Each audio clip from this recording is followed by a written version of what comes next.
Hola, ¿qué tal?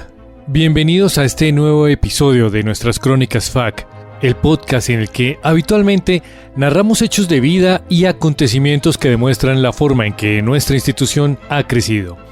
En experiencia, en personal, en capacidades, en últimas, ha crecido en narraciones que nos cuentan qué ha pasado desde 1919, fecha en la que se creó. Hoy tenemos un invitado muy especial. Pero antes hagamos un poco de historia. ¿Qué ocurría en 1919 en Colombia y en el mundo? Recordemos que ese año estuvo marcado por el fin de la Primera Guerra Mundial con la firma del Tratado de Versalles en junio y la creación de la Sociedad de las Naciones que luego se convertiría en la ONU. Y también se creó la Organización Internacional del Trabajo, es decir, la OIT. Otros eventos significativos incluyeron la fundación del Valencia, Club de Fútbol Español, también la creación del primer partido fascista por Benito Mussolini y la llegada de la gripa española a Medellín, declarada como pandemia en ese momento, pero también un hecho importantísimo, la creación de la Ley 126 de 1919, con la que se daría inicio a la futura Fuerza Aeroespacial Colombiana. Y pues para hablar de este tema y muchos más, vamos a establecer comunicación con nuestro invitado. Y gracias a las nuevas tecnologías y al poder de la radio, traemos a los micrófonos de la emisora al aire al señor Marco Fidel Suárez Barrientos, presidente de nuestra nación en aquella época.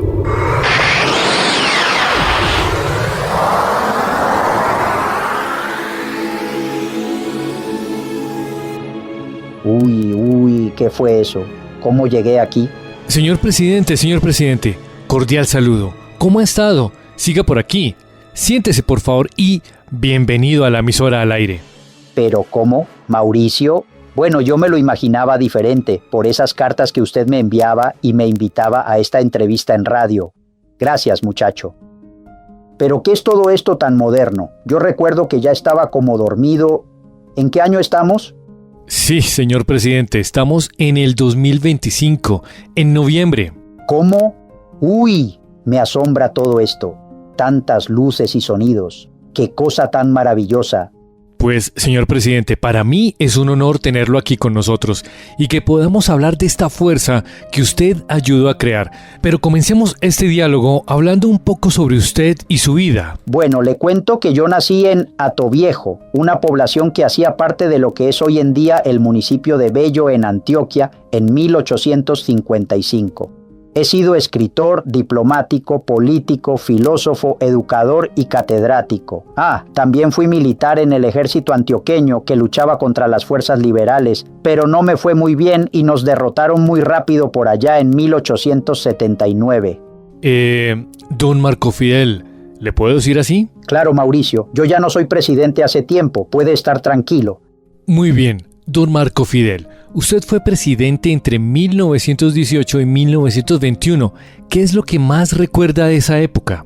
La presidencia fue un momento en el que quisimos hacer lo mejor para el país, pero vivíamos tiempos difíciles porque asistíamos a un teatro de la vida muy complejo.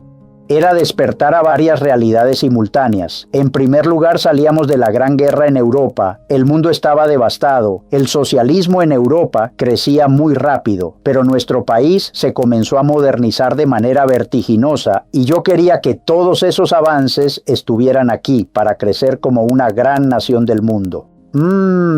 También tuvimos que sortear la pandemia causada por la gripa española que entró al país. Justamente transportada en el ferrocarril de Antioquia desde Cartagena. De hecho, lo recuerdo con tristeza porque mientras yo ya estaba en la presidencia, mi hijo Gabriel, que se encontraba en Pittsburgh, Estados Unidos, estudiando ingeniería, fue víctima de esa fatal enfermedad y falleció en octubre de 1918. Eso me sumió en una profunda depresión y permanecí encerrado durante casi un año. Pero por fortuna superamos esa dificultad y decidí seguir trabajando por Colombia.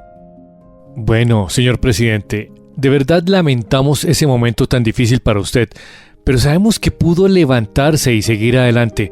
Recordamos también que su presidencia tuvo que afrontar las consecuencias de lo que se llamó la Gran Guerra o Primera Guerra Mundial como la conocemos hoy en día. ¿Cómo se vivió ese momento? Fue un aprendizaje en medio de la tormenta, pero el ingenio de nuestro país fue prevaleciendo. La guerra interrumpió las relaciones comerciales de Colombia con Europa, especialmente con los compradores de café que nos veían como un buen proveedor, pero todo se detuvo. Y al no haber exportaciones, entramos en una inflación muy dura. Por eso, el peso se comenzó a devaluar frente al dólar, que era la moneda fuerte. Eso sigue hoy en día, ¿cierto? Sí, señor. Aún hoy en día es una de las más fuertes del planeta. Pues bien, además la guerra hizo que cambiáramos el comercio con Europa por el de Estados Unidos y así consolidó a ese país como el principal socio comercial de Colombia. Pero también, y esto es muy importante, Mauricio, mantuvimos una política de neutralidad para evitar que nos implicáramos en el conflicto de Europa, lo que nos fortaleció políticamente. Y como hubo una necesidad de reconstrucción y reorganización comercial en Europa, se fortalecieron esos lazos económicos y la influencia de Estados Unidos en Colombia permitió que el mundo nos observara como una nación de gran interés. Señor presidente, qué gran salto el que se dio en medio de la crisis del mundo, presentar a Colombia como una nación de avanzada. Pero hablemos de algo que me interesa mucho. Hoy existe la Fuerza Aeroespacial Colombiana, pero para llegar a este punto tuvimos que nacer de una manera muy diferente. ¿Recuerda usted esos inicios de esta fuerza que usted ayudó a crear? Pues me hace muy feliz que Colombia tenga estas instituciones que han ido creciendo en el tiempo. Sí, efectivamente la Primera Guerra Mundial demostró la importancia del poder aéreo en el ámbito militar, así que había una necesidad evidente por una fuerza que protegiera los cielos del territorio nacional.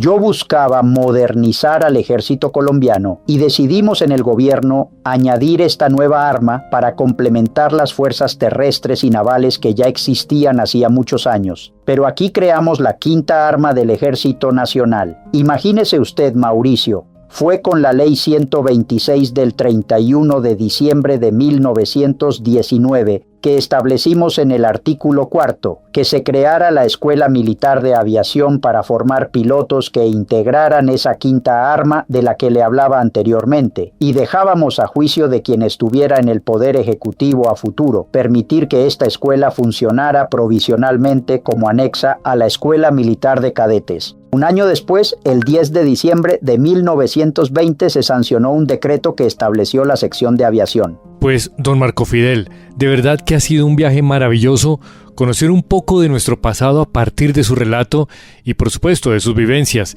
En este momento ya estamos celebrando 106 años de historia de la Fuerza Aeroespacial Colombiana y ahora nuestra nación, pues, mira también las estrellas como futuros posibles.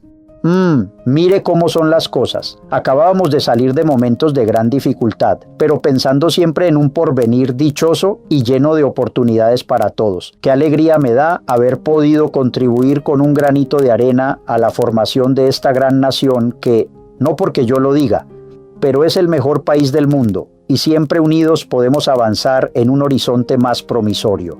Gracias, Mauricio, por este momento tan especial. Pero creo que ya va siendo hora de volver a mi querido Jato Viejo. Me siento algo cansado. Claro que sí. Sígame por aquí, por favor.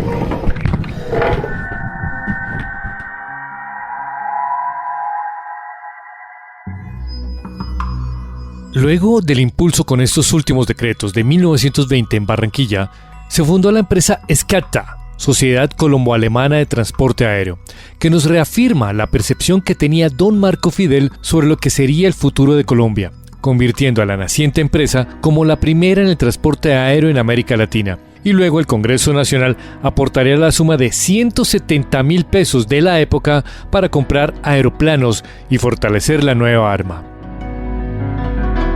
Hay que decir que el propio Suárez no pudo experimentar la grandeza de la aviación, ya que falleció muy pronto, pero sí contribuyó para que años después, Pedronel Ospina, presidente de Colombia entre 1922 y 1926, se convirtiera en el primer presidente del mundo que empleara un avión para misiones oficiales al viajar entre Puerto Berrío y Girardot para luego hacer un reconocimiento explícito, de manera póstuma, a don Marco Fidel. En 1955, como parte de la conmemoración del centenario de su nacimiento, la Escuela Militar de Aviación, ubicada en Cali, fue nombrada en su honor y así se mantiene hasta la actualidad. Todo comenzó con el Caudron G3 y G4, provenientes de Francia, que fueron adquiridos por Colombia con fines militares de entrenamiento y observación, y desde 1921 comenzaron a recorrer los cielos nacionales conformando el Grupo Aéreo número 1 con las escuadrillas Antioquia y Valle, y posteriormente el Grupo Aéreo número 2 con las escuadrillas Cauca y Huila. El tiempo y las circunstancias harían que se avanzara hacia los F-86, avión caza de fabricación estadounidense, y el Mirage 5 francés.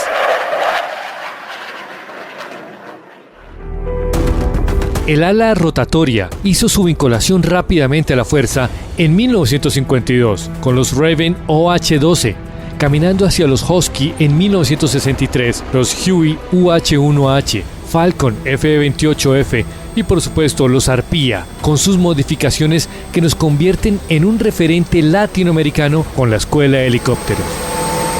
Damos literalmente un salto sin gravedad desde los Kafir, los novedosos Gripen y la exploración espacial con los satélites FACSAT. LS-2F separation confirmed.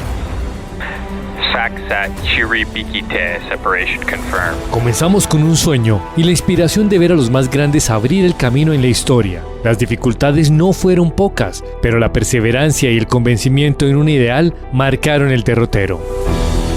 Hoy levantamos la mirada con orgullo y de unos cuantos pioneros que dieron inicio a este vuelo, pasamos a 13.000, número que como las estrellas en el firmamento apenas comenzamos a contar. Seguimos el ejemplo de aquellos que despegaron en una nueva misión. ¡Feliz aniversario! 106 años, Fuerza Aeroespacial Colombiana.